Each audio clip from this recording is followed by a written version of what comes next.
When I heard about this case, I immediately had doubts whether to cover it. This case is very popular in the Philippines, and there's a good reason for that. I was reluctant because so many things could have happened to the victim, leading to her death. It is not my job or yours to know who really did it, but the problem is, even the police, who should have been the protector of the victim, might have been involved. Them, or a mythical creature they say is hiding in the mall to eat people.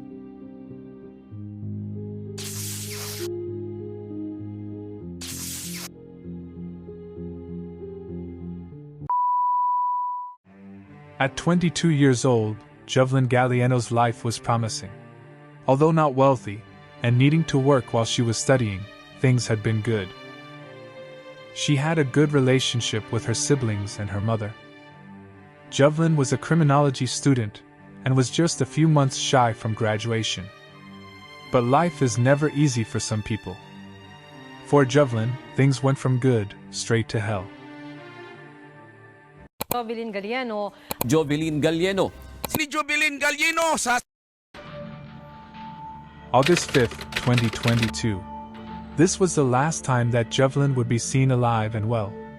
According to her sister, Jovelyn had a shift at the mall that day. A diligent person, Jovelyn often went straight home after work, which ended at 6:30 in the evening. At 6:38 p.m., Jovelyn's sister received a text from Jovelyn who was asking what's for dinner, which according to her relatives was normal for her.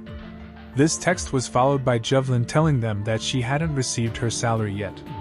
Everyone expected Jovelyn to come home at around 7 to 8 in the evening, but that night she never made it home, putting the whole country into a frenzy trying to find her.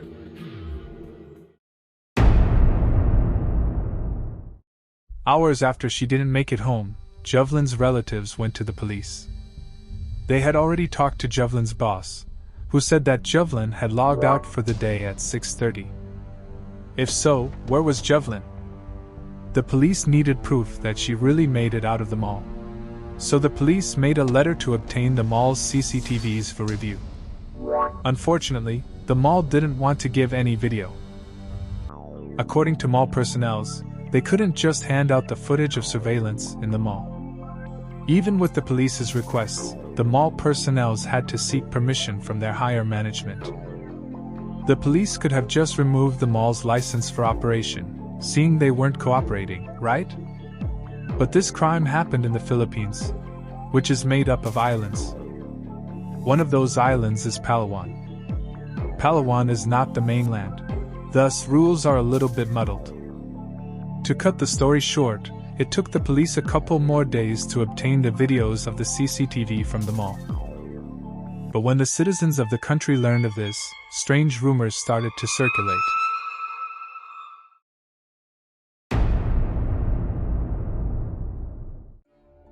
Some people were saying that Jovelyn might have been eaten by a mythical creature hiding in the mall.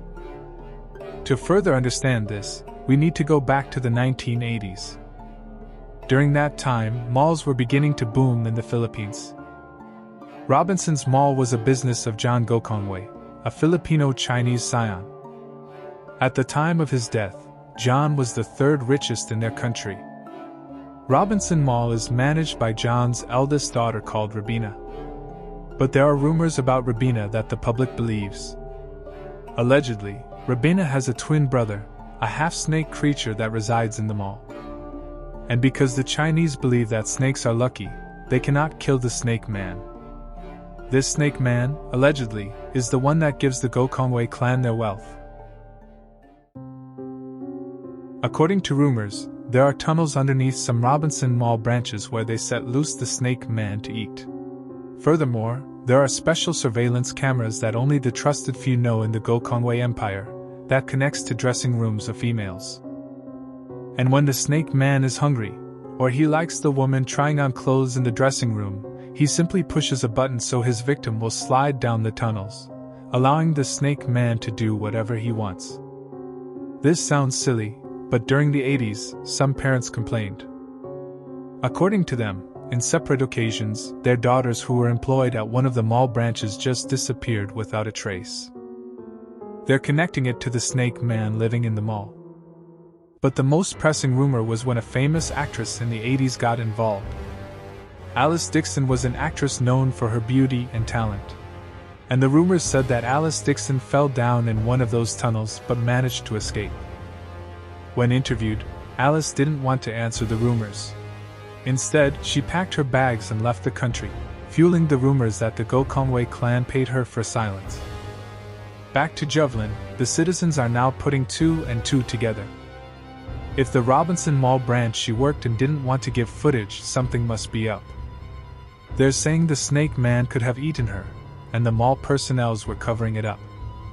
In a few days, the mall surrendered the videos though, citing that it took a long time for them to retrieve it due to thinking that the videos were corrupted. Palawan had a blackout, allegedly, corrupting the footage. But when asked, Jovelyn's relatives said that no blackout happened.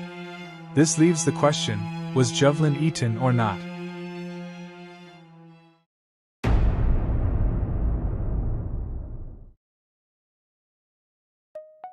Now having the CCTV footage, police were interviewed by the media of the country.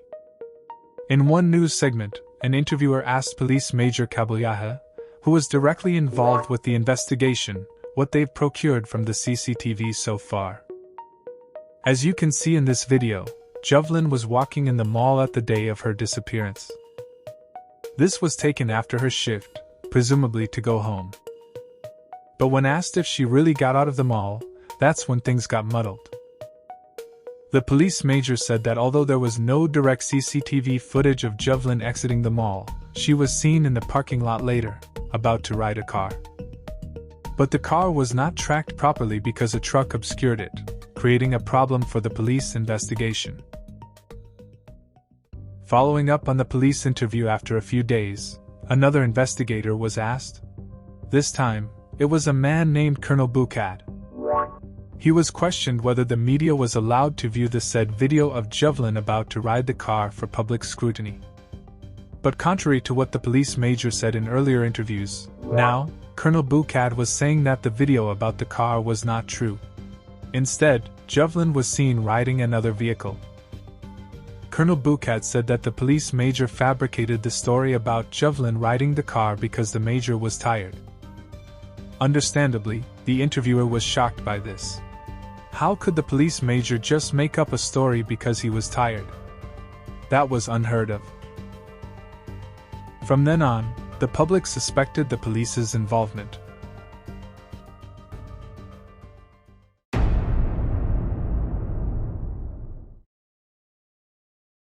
Was the police covering up for someone? Perhaps like Alice Dixon, they were paid off to keep their silence too. But let's look at a different angle. If you remember, Jovelyn was about to graduate as a criminology student, which means she was almost one of the police. I want to introduce you now to her teacher named Ace Ubyen.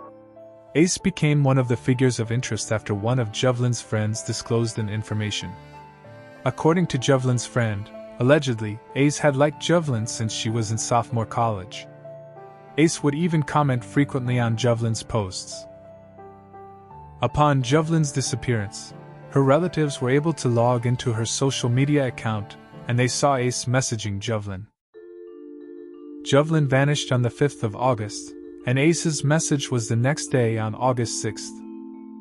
Ace was asking Jovelyn where she was because people were looking for her. News reporters wanted to interview Ace because of this, but he declined, citing that he was busy at the shooting range. Is it possible that he had a hand in her disappearance?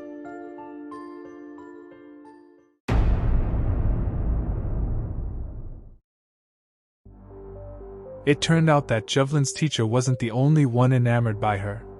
Another classmate of Jovelyn said that other police superiors found Jovelyn pretty. On June 30th, months before Jovelyn's disappearance, as you can see on the video, Jovelyn was having a training at the firing range. Initially, Jovelyn was wearing a mask, but according to her classmate, a superior asked Jovelyn to remove it. Upon removing that mask, the superior, along with his colleagues, said out loud that Jovelyn was really beautiful, and she could be a muse in their upcoming event. This was another angle that was never fully investigated, perhaps owning to the fact that it involved a lieutenant.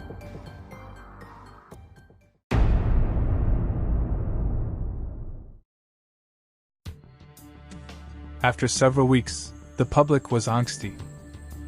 Where was Jovelyn? And what was done to her? Out of nowhere, a cousin of Jovelyn admitted that he killed Jovelyn, and he could point out the body to the police. That, my friends, is allegedly Jovelyn's body. In all of 3 weeks, it had turned into bones. This is the man who owned up to the crime. His name is Leobert Dasmariñas, and according to him, he raped and killed Jovelyn, along with another man. But did he really? Let's retrace his footsteps. At the time of Dasmariñas' admission, he was already in jail. But not for killing Jovelyn, but for another crime: stabbing. 2 days before he admitted the crime, he stabbed another cousin of his, Jovert. According to Dasmariñas, he and Jovert were Jovelyn's killers. But because Dasmariñas feared that Jovert would talk to the police, he stabbed Jovert. He ended up in jail, and 2 days later admitted to the crime, which was strange. He stabbed a cousin to silence him but ended up admitting things anyway. You be the judge of that.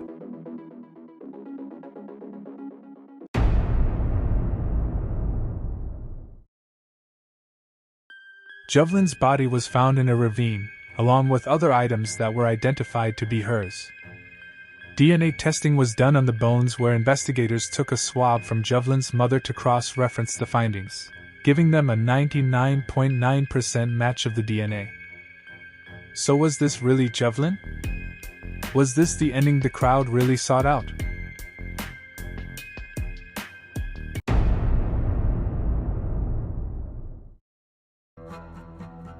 Days after the admission, Dasmariñas said he didn't do it, putting a strain on the investigation once more.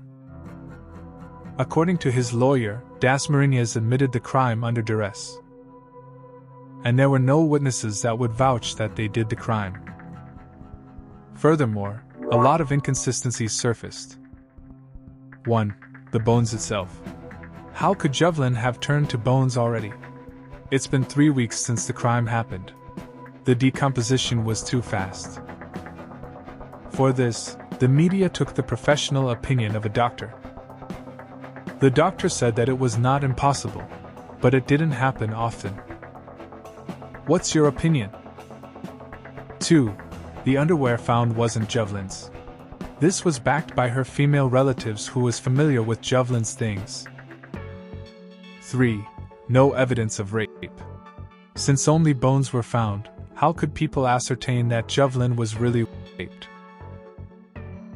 4. No carbon-14 dating examination was done on Jovelyn's bones.